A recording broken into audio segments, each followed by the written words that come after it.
Australia England match খুব স্বাভাবিকভাবেই সবার প্রত্যাশা থাকবে খুব আক্রমণাত্মক মেজাজে দুই দলকে খেলতে দেখার হাড্ডাহাড্ডি একটা লড়াইয়ের, যেটা হয়েছেও শুরু থেকে। একদম ইংল্যান্ডের ইংল্যান্ড দ্বিতীয় ইনিংসে ব্যাটিং করেছে, ইংল্যান্ডের ইনিংসের 12 ওভার পর্যন্ত মনে হয়েছে খুব হাড্ডাহাড্ডি লড়াই হচ্ছে, যে কোনো দল জিতে যেতে পারে। এরপর মনে হয়নি। কেন মনে হয়নি সেটা অবশ্যই আলোচনাতে থাকবে। অস্ট্রেলিয়ার ইনিংস দিয়ে শুরু করি। অস্ট্রেলিয়ার ইনিংসে কোনো ব্যাটসম্যান ব্যক্তিগত 50 রান করতে পারেনি, একজনও না। তারপরও অস্ট্রেলিয়া দল 201 রান করেছে শেষ অবধি, এবং এই বিশ্বকাপে প্রথমবারের মতো কোনো দল 200 রান করলো। আমি যদি অস্ট্রেলিয়ান ব্যাটারদের কথা বলি, ট্রাভিস হেড 34 রান করেছেন, মিচেল মার্শ 35 রান করেছেন, ডেভিড ওয়ার্নার 39 রান করেছেন। আপনি স্টোয়ানিসের কথা বলে তিনি 30 রানের মতো একটা ইনিংস খেলেছেন। ট্রাভিস হেড 17 রান করেছেন, ম্যাক্সওয়েল 28 রান করেছেন। কিন্তু প্রত্যেকেই, ম্যাক্সওয়েল বাদ দিয়ে, ম্যাক্সওয়েল একটু ধীরে সুস্থে খেলেছেন, বাকি যারাই আছেন মেক শিওর করার চেষ্টা করেছেন যে 150 স্ট্রাইক রেটে অ্যাটলিস্ট ব্যাটিং করবেন, এবং অলমোস্ট সবার স্ট্রাইক রেট 200-র কাছাকাছি ছিল। ডেভিড ওয়ার্নারের তো 200-র ওপরে। এই যে ছোট ছোট ইনিংসগুলো, এই ইনিংসগুলো এতটাই ইম্প্যাক্ট ফেলেছে যে অস্ট্রেলিয়ার শেষ অবধি কিন্তু 20 ওভারে স্কোর বোর্ডের রানটা অনেক বড় হয়ে গেছে। একমাত্র জফরা আর্চার ছাড়া কেউ কোনো বলারই আসলে তেমন সুবিধা করতে পারেনি অজিদের এগেনস্টে।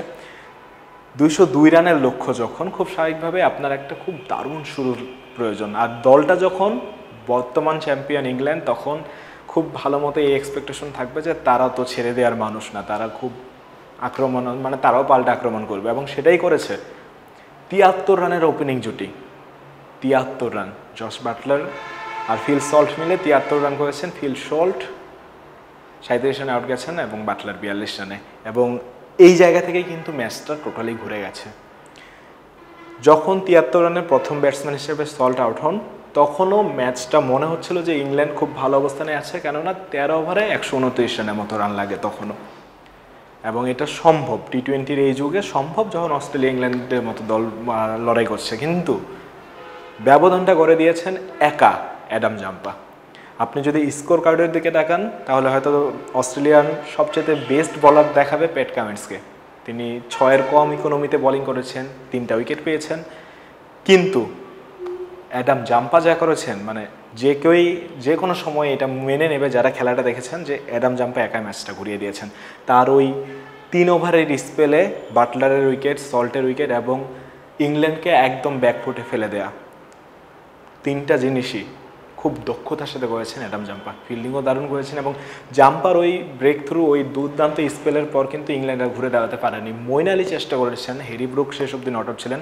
মঈন আলী চেষ্টা করেছেন, কিন্তু প্যাট কামিন্সের বলে ধরা দিয়েছেন, এবং প্যাট কামিন্স খুব ভালো বল করেছেন, তা তো শুরুতেই বলেছি।